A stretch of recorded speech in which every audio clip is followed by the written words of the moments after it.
Bem-vindos a esta nossa exploração sobre a vida e a carreira de Sean Connery. Vamos usar aqui uns certos da página da Wikipedia dele e a ideia é focarmos no que mais marcou, não é? Desde o início humilde até ser uma estrela mundial. E também olhar para algumas coisas bem mais controversar. Exato. E acho que temos que começar pelo óbvio. James Bond. Quer dizer, ele foi o primeiro 007 no cinema. 6 filmes oficiais da Eon Productions. Ele basicamente definiu o Bond que conhecemos hoje. Uma definição fortíssima, sem dúvida. Mas é curioso pensar que ele veio de origens tão modestas. Nasceu Thomas Sean Connery em Edimburgo, em 1930, família operária, e antes de ser ator, olha, fez tudo um pouco. Foi leiteiro, teve na Marinha Real, conduziu caminhões, até posou como modelo. E imagina, ficou em terceiro num concurso de Mister Universo. É verdade. É um percurso surpreendente. A entrada no mundo artístico foi, por acaso, quase, com um papel no coro de um musical, o South Pacific. E isso abriu-lhe as portas. Primeiro teatro, depois televisão e pronto, cinema.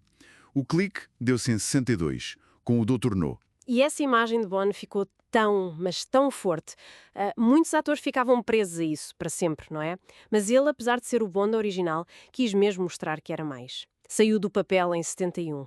Sim, embora tenha voltado mais tarde, em 83, naquele filme não oficial, o Nunca Digas Nunca. Mas o ponto é que ele conseguiu construir uma carreira para além de Bond. E que carreira! Conseguiu sim, e isso é notável. Fez filmes incríveis. O Homem que Queria Ser Rei, O Nome da Rosa. Por Nome da Rosa ganhou um BAFTA, que é o Oscar britânico, basicamente. E depois Indiana Jones e A Última Cruzada. E, claro, Os Intocáveis. Digamos. A vida pessoal foi mais complexa.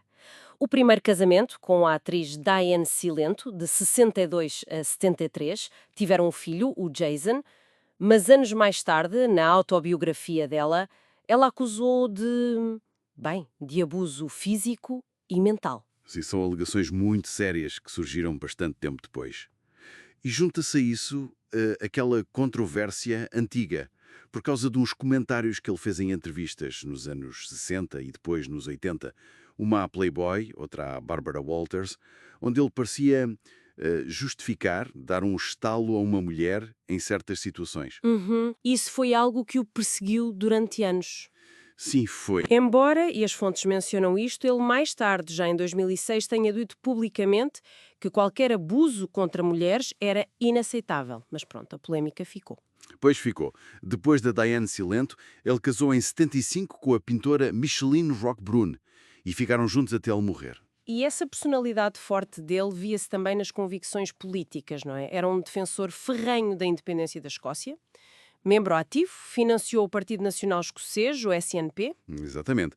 E diz-se mesmo que essa posição política atrasou a nomeação dele para cavaleiro. Só recebeu o título de a ser em 2000. Uma convicção que também se ligou, de certa forma, à questão fiscal. Ele viveu muitos anos fora do Reino Unido. Bahamas, Espanha, França. Sim, o que lhe valeu a alcunha, por alguns, de exilado fiscal. E em Espanha houve aquela investigação complicada, por causa da venda de uma propriedade em Marbella, alegada evasão fiscal. Certo. Mas é importante dizer que ele pessoalmente foi ilibado nessa investigação, não foi? Foi ilibado. No entanto, a mulher dele, a Micheline, e outras pessoas ligadas ao negócio chegaram a enfrentar acusações formais. Foi um caso complexo. E no cinema, acabou por se assustar depois daquele filme A Liga Extraordinária, em 2003? Parece que a experiência não correu bem. Pois parece que ficou desiludido com Hollywood, com a indústria.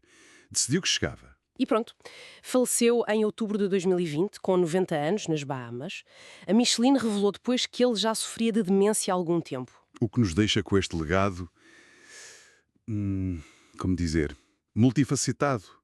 Por um lado, o ícone, o Bond original, o ator de Oscar.